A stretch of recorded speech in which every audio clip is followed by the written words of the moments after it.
I'm Hannah. A few months ago, I got home from school and turned on my computer right away. I had a presentation for my English class due the next day. The subject was, what was happening in the world the month I was born? So I had to research all the important events that took place in March of 2005. I Googled 2005 March news. On a news site, I found stories listed by publish date. I started going through all the headlines starting from March 1st and noting down the ones I thought were important. I'd been working nonstop for hours. Finally, I got to my birth date, March 18th, 2005. What happened the day I was born? I began browsing through the news stories. A big auto show had opened. There was an earthquake in Alaska. A celebrity couple announced they were getting divorced. What a boring day to be born on, I thought, and started looking through the next day's stories. One headline caught my attention. Search continues for baby abducted from hospital. I clicked on the story. As I read it, I started to feel like I was suffocating. The police have been conducting a massive search party trying to locate the Roberts baby girl, Hannah. They are searching every home in town to find the baby who was kidnapped by a person pretending to be a nurse. The mother, Ann Taylor Roberts, said, "I feel like I'm in a nightmare. I can't believe something this awful has happened to me." I was shocked. Our last name is Roberts. My mom's name is Taylor, and I'm Hannah. I had been kidnapped from the hospital the day I was born, and my family had kept it a secret from me. I kept reading and found out there were more details to the story. My mom was in her room at the hospital, semi-conscious because she had had a C-section. A nurse came in. "I need to take the baby so the doctor can give her a physical examination. I'll bring her back in 30 minutes, she said. After a while, another nurse walked into the room. "Where's the baby?" she asked. When my mom said, the doctor wanted her for a physical, they knew I was kidnapped because physical exams for newborns did not exist. The security camera footage showed how the fake nurse had kidnapped me. First, she changed her clothes in the restroom. Then she left the hospital with me, pretending that I was her baby. Okay, so I was kidnapped, but since I'm with my family now, they must have found me. I Googled Hannah Roberts kidnapped baby and began reading the stories from the following days. At the time, there was a new chief of police in our town. He made a promise to my mom. "I'm giving you my word, I will find your daughter," he said. He put together a huge search party. They left no stone unturned, but still couldn't find me. 6 months passed. An abandoned stroller was found in a shopping mall 30 miles away. There was a 6-month-old baby girl inside. The police chief brought the baby to my family so that they could identify me. My mom was so happy at first, but then she became disappointed. "I only got to spend a few hours with my baby, so I can't be sure. But something tells me it's not her," she said, and started sobbing.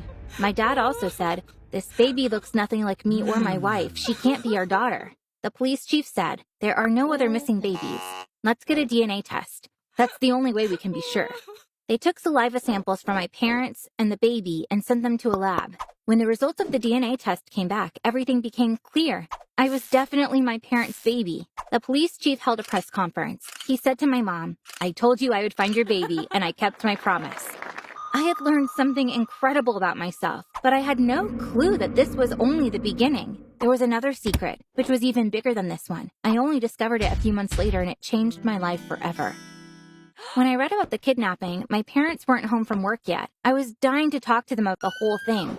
Why did they hide it from me? Maybe they were ashamed because at first they thought I wasn't their baby. On the other hand, they're not wrong. I look nothing like them. My sister Ellie looks exactly like my mom. They both have big eyes and tiny noses. In other ways, she's just like my dad. She laughs silently like him, and they both turn completely red when they're angry. I, on the other hand, look like I'm adopted. I have nothing in common with my parents. When they came home from work, I told them I had something important to talk to them about. After dinner, they sent my sister to her room. They were looking at me curiously. I told them everything from the beginning. They were clearly both very upset. "Why did you hide this from me?" I asked. Mom said, "Honey, for us this is a bad memory and we want to forget that it ever happened. We moved to a new place so people around us wouldn't remind us of the whole thing." Dad said, "Sweetheart, this was a much bigger trauma for us than you can ever imagine. But God answered our prayers and we got you back. We don't need to talk about this anymore." I could understand what they were saying, but I still had so many questions. "Why did that woman who kidnapped me leave me in that shopping mall?" I asked. My mom said, "Hannah, you already found out all you need to know from the news. Whenever I go back to those days, my heart hurts and I can't breathe. Honey, I beg you. Please, let's not talk about this anymore. When she put it that way, I couldn't keep asking her. I kept thinking about this for the next few days. I read everything there was to read about this story online. When I figured out there was nothing else for me to dig into, I gradually stopped thinking about it. One day, as I was waiting for the bus after school, I got a text from my mom which said, "Hannah, your sister had an accident. She's about to go into surgery." I was stunned. The hospital wasn't far away. I started crying and running in a panic. When I got to the hospital, I gave a nurse my sister's name and asked where she was. The nurse said, "Your sister just went into surgery. She was hit by a car as she was crossing the street. She lost a lot of blood before the ambulance arrived. Your parents gave blood, but we might need more. Let's get some from you as well." I said, "Sure," and went to a room where they could draw my blood. Something incredible happened there. The nurse said, "Honey, we can't draw your blood because your blood type is different from your sister's. Hers is type O positive. Your parents too, but yours is AB negative. When the parents are type O positive, the kids are also type O positive. Are you adopted?" I was shocked, but I couldn't say anything to the nurse at that moment. I just said, "Yes." The nurse laughed. "It's my fault. I dragged you here because you said my sister. I didn't think you could be adopted. You make mistakes like that when you work long hours," she said. I left her and ran to my parents. They looked terrible. I didn't tell them what the nurse had told me. I just hugged them. We waited for my sister to come out of surgery. Her surgery went really well. The doctor said Ellie should recover fully in 2 weeks. We were so happy. I was so upset over what happened to her that I couldn't fully process what I'd found out about myself. It was obvious that I wasn't my parents' child. My parents had been right. The baby that was found wasn't theirs after all. So who was I? Who had abandoned me at the shopping mall? Were the DNA test results fake?